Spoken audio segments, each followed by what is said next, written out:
నమస్తే నెల్లూరు యూట్యూబ్ ఛానల్‌ని చూస్తున్నందుకు ధన్యవాదాలు. అయితే నేను ఈరోజు ఈ వీడియో చేయడానికి కారణం ఏందంటే, మనం గతంలో గూడూరు సంతకైతే మనం జీవాలు మొత్తం తీసుకెళ్ళాము. అయితే అప్పుడు మన దగ్గర ఏమేమి ఉన్నాయంటే 14 మేకలు, 14 పిల్లలు, 16 పోతులు, 30 గొర్రెలు, 12 పిల్లలున్నాయి. అయితే వాటన్నిటిని కూడా ఒకటే రోజు సంతకు తీసుకెళ్ళడం జరిగింది. అయితే మాకైతే దాదాపు 30,000 లాస్ వచ్చింది. అయితే ఇలాంటివి సహజమే జరుగుతుంటాయి. కానీ అసలు లాస్ రావడానికి కారణం ఏంటి? అవి మొత్తం అయితే ఈ వీడియోలో చెప్తాను. అయితే ఫస్ట్ ఆఫ్ ఆల్ మనం ఏమేమి తీసుకెళ్ళామో అవి చెప్పాను. అయితే మొత్తం మనం 2 బండ్లనమాట. ఒక ఫుల్ బండి మంది, ఇంకొక బండిలో హాఫ్ మనయి అనమాట. అయితే ఇక్కడ స్టార్ట్ అయిన హాఫ్ అన్ అవర్ నుంచి వర్షం అయితే విపరీతంగా పడింది.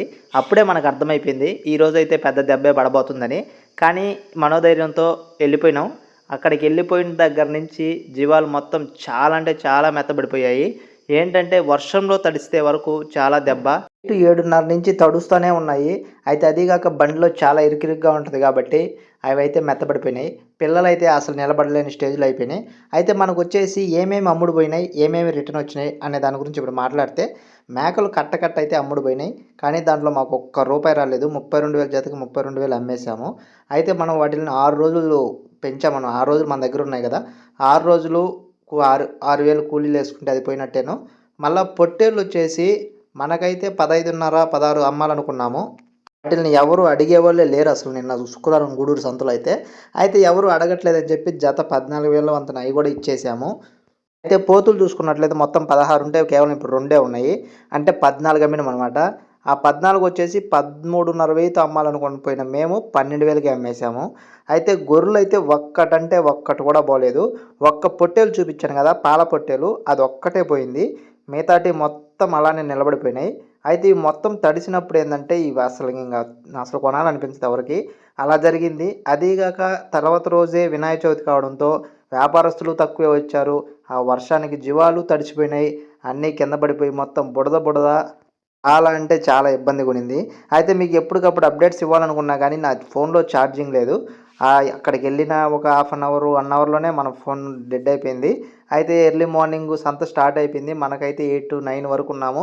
ఇవైతే అయిపోయినాయి. గొర్రెలనైతే అడిగేవాళ్ళు లేరని చెప్పేసి రిటర్న్ తీసుకొచ్చాము. అంటే మనకి బాడుగులొచ్చేసి వెహికల్ బాడుగులు ఒకదానికి 9,000, ఒకదానికి 4,500 అనమాట మన వంతు. అవైతే లాసు. ఇక్కడ మనకు వెళ్ళినందుకు భోజనాలు ఖర్చులు అవి కూడా మొత్తం లాసు. అయితే మొత్తం ఇవి నిన్న గూడూరు సంతకు పోవడం వల్ల 30,000 అయితే లాస్ వచ్చింది. అయితే అదేం పెద్ద సమస్య కాదు. ఖచ్చితంగా మళ్ళీ కోలుకుంటాం. మళ్ళీ మంచి మంచి బ్యాచ్‌లు తీసుకొస్తాం. అయితే ఈ గొర్రెలైతే నిన్నైతే అసలు చూడడానికి కూడా పనికిరాని విధంగా ఉన్నాయి. అయితే కొంచెం వచ్చిన తర్వాత రోజు కొంచెం ఎండగాయడంతో కొంచెం మేసి ఇప్పుడైతే ఒక రకంగా ఉన్నాయి. అయితే ప్రస్తుతానికైతే మన దగ్గర 29 గొర్రెలు, 12 పిల్లలున్నాయి. 2 మేకపోతు పిల్లలున్నాయి. ఇవి మాత్రమే ఉన్నాయి. అయితే పండగ వినాయక చవితి అయిపోయే వరకైతే మనం ఏ బ్యాచ్‌లకి చూడడానికి వెళ్ళము, తేవడానికి వెళ్ళము. ఎందుకంటే ఈ 3 రోజులు పండగ చేసుకుందామని చెప్పేసి మనమైతే ఇంకేమి వ్యాపారం అయితే చేయము ఈ 3 రోజులు. వినాయక చవితి అయిపోయినాక మళ్ళా ఫ్రెష్‌గా స్టార్ట్ చేస్తాం. అయితే ఇవైతే మనకి ఇంక తోటలో తోలితే ఉంటాయి. ఎక్కడికి పోవు కాబట్టి వీటిలతో అయితే పెద్ద సమస్య లేదు. కానీ వీటిల్నైనా మంచి మార్జిన్‌తో అమ్మగలిగితే ఆ లాస్‌నైతే మనం కొంచెం కవర్ చేయగలము. లేకుంటే అయితే చేయలేము. అయితే గూడూరు సంతకు పోవడం అయితే చాలా అంటే చాలా బ్యాడ్ లక్ అనిపించింది.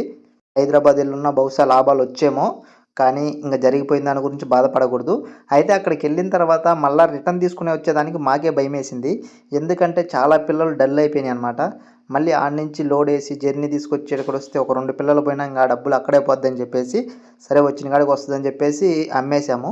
అయితే ఏమీ రాకపోగా 30,000 లాస్ అవ్వడంతో అయితే మాకు చాలా బాధ అనిపించింది. అయితే నెక్స్ట్ ఫ్రైడే దగ్గరకు కూడా మనకు కొంచెం సరుకైతే డల్‌గానే ఉంటది. ఎందుకంటే ఈ 3 రోజులు వ్యాపారం చేస్తే శుక్రవారానికి ఏమన్నా రెడీ చేయగలుగుతాం గానీ, ఇప్పుడేం చేయట్లేదు కాబట్టి శుక్రవారానికి కూడా మన దగ్గర ఏముండవు. కానీ ఖచ్చితంగా అయితే మళ్ళీ కోలుకుంటాం. ఖచ్చితంగా అయితే అది కవర్ చేస్తాం. కానీ ఇలాంటప్పుడే చాలా అంటే చాలా జాగ్రత్తగుండాలి. ఎందుకంటే ఆవేశంలో ఇంక ఎక్కడ ఏమి అసలు నిద్ర కూడా పట్టదు. ఏదో ఒకటి కొనేసి ఫాస్ట్‌గా ఆ లాస్‌ని కవర్ చేయాలనిపిస్తుంది. మనం ఆ లాస్‌ని కవర్ చేయాలని మనం ఆవేశపడితే మాత్రం మళ్ళీ లాస్ అవ్వాల్సొస్తది. కాబట్టి ఆచితూచి జాగ్రత్తగా అడిగేయాలి. అయినప్పటికీ మధ్యలో ఈ పండగొచ్చింది కాబట్టి ఖచ్చితంగా బ్రేక్ తీసుకుందాం. పండగలో అయితే పండగ చేసుకొని తర్వాత ఆ దేవుడి ఆశీస్సులు కోరుకున్న తర్వాత మళ్ళీ స్టార్ట్ చేద్దాం. ఖచ్చితంగా ఆ 30,000 అనేది కవర్ అవ్వంగా మనకైతే ఇంకా వచ్చే అవకాశం ఉంటుంది. నిజంగా అంటే ఇది చాలా పెద్ద దెబ్బ అనుకోవచ్చు. ఇంకా 2, 3 బ్యాచ్‌లు మనం మార్చినా కూడా కవర్ చేయలేము. అలా జరిగింది సంత అయితే. చాలామందొచ్చేసి సంతకొచ్చినప్పుడు దాదాపుగా మిస్డ్ కాల్స్ అయితే మార్నింగ్ ఫోన్ స్విచ్ ఆఫ్ చేస్తే 75-80 వరకు ఉన్నాయి. కానీ ఎవరికి ఏమీ చేయలేకపోయాను. ఎందుకంటే ఫోన్ డెడ్ అయిపోయింది. ఛార్జింగ్ పెట్టుకునేదానికి అవకాశం లేదు. ఫుల్ వర్షము, బండి దిగేదానికి లేదు. ఎవరికి అందుబాటులో లేకుండా అయిపోయాను. ఖచ్చితంగా ఈ నెక్స్ట్ టైం వచ్చినప్పుడైతే ఖచ్చితంగా కలుద్దాం. మన గూడూరు సంతకు వచ్చిన వాళ్ళకి మన బాధ అయితే అర్థమై ఉంటుంది ఈవరకే. ఎందుకంటే ఆ వర్షము అలా ఉన్నాయి. అసలు ఆ సిచ్యువేషన్ మొత్తం అలా ఉన్నింది. చాలా అంటే చాలా ఇబ్బందిగా ఉన్నింది. అదీగాక మాకు లాంగ్ కాబట్టి మేము ముందు రోజు నైటే అక్కడికి చేరుకోవాలి కాబట్టి మాకైతే ఇంకా ఇబ్బందిగా అనిపించింది. ఇక్కడ ఏంటంటే వర్షానికి వెళ్ళి ఆడెక్కడికి వెళ్ళి అబ్బా చాలా అంటే చాలా అగసాట్లు పడ్డాము. అయినప్పటికీ కూడా లాభం రాలేదు. లాస్ రావడంతో ఇంకా ఆ బాధ ఈ బాధ ఎక్కువైపోయింది. ఈ 3 రోజుల వరకు ఓన్లీ వినాయక చవితి గురించి వీడియోస్ వస్తాయి. ఎందుకంటే మనం వ్యాపారం చేయట్లేదు కాబట్టి ఈ 3 రోజులు వినాయక చవితి వీడియోస్ ఏమన్నా ఉంటే అప్డేట్స్ ఇస్తాను. ఇన్ కేస్ వీడియోస్ కానీ ఖచ్చితంగా మళ్ళీ తర్వాత వ్యాపారం స్టార్ట్ చేసినప్పుడు మన యథావిధిగా మన మేకలు మన గొర్రెల గురించి అయితే మాట్లాడుకుందాం. మీరు ఈ గొర్రెలను చూడొచ్చు. ఈ గొర్రెల వీడియోలు గతంలో కూడా చెప్పాను. ఇప్పుడు కూడా మళ్ళీ చెప్తాను. ఇవి వచ్చేసి మొత్తం 29 గొర్రెలు, 12 పిల్లలు అనమాట. 12 పిల్లల్లోనూ 5 పొట్టేళ్ళు ఉన్నాయి. 5 పొట్టేళ్ళు ఉండడం 5 పొట్టేళ్ళు 7 కొదం పిల్లలు ఉన్నాయి. అయితే వీటి ధర వచ్చేటప్పటికి మాకు వచ్చేసి జత 22,000 పడింది. అయితే వీటిని తెచ్చి ఇప్పటికైతే 4 రోజులు అయిందనమాట.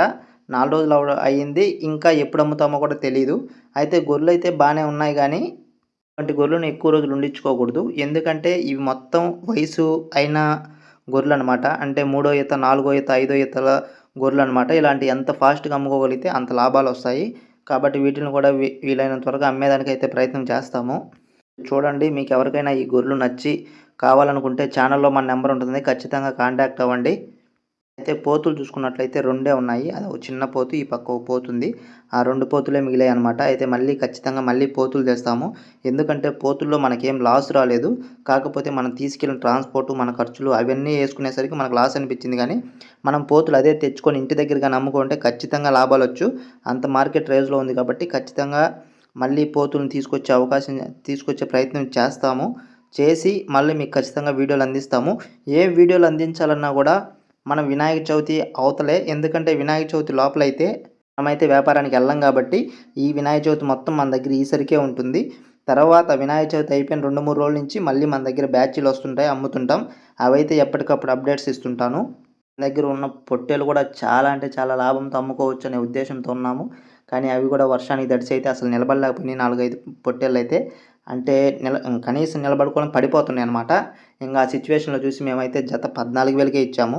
కానీ వాటిని నమ్మాల్సిన మార్జిన్ అయితే చాలా ఎక్కువ. 15.5, 16 వరకు పోతుంది అని అనుకున్నాం కానీ 14కే పోయాయి అనమాట. ఇప్పుడు సంతకైతే అనవసరంగా వెళ్ళామనిపించింది. అయితే వర్షం లేకుంటే బహుశా లాభాలు వచ్చేమో కానీ ఆ వర్షమే బాగా ఇబ్బంది పెట్టిందని అయితే నేను అనుకుంటున్నాను. ఖచ్చితంగా గూడూరు సంతకు వచ్చిన వాళ్ళైతే కామెంట్ చేయండి ఆ రోజు మిమ్మల్ని ఎలా వర్షం ఇబ్బంది పెట్టిందో అని. మధ్య హైదరాబాద్ మార్కెట్కి ఎవరైనా వెళ్ళిన వాళ్ళు ఉంటే ఖచ్చితంగా కామెంట్ చేయండి. మీ నెంబరు కొంచెం ఇన్ఫర్మేషన్ కావాలి. హైదరాబాద్లో అసలు ఎలా నడుస్తున్నాయి, రేట్లు ఎలా ఉన్నాయి అనేది కావాలి. ఎందుకంటే మనకి ఇంకా గొర్రెలు చాలా అమ్మకాలకు ఉన్నాయి. అవన్నీ మనం హైదరాబాద్కి తీసుకెళ్తే ఏమైనా లాభాలు వస్తాయేమో ట్రై చేసి ఎంత వీలైనంత త్వరగా 30,000 లాస్ కవర్ చేయంగా మళ్ళీ మనం లాభాల్లోకి వెళ్ళాలి. అప్పటి వరకు అయితే మనకు చాలా అంటే చాలా బాధగానే ఉంటుంది. కాబట్టి ఎవరైనా హైదరాబాద్ ఈ మధ్య వెళ్ళిన వాళ్ళు ఉంటే ఖచ్చితంగా నెంబర్ కామెంట్ చేయండి. ఖచ్చితంగా మంచి మంచి బ్యాచ్లతో మళ్ళీ కలుద్దాం. Bye friends.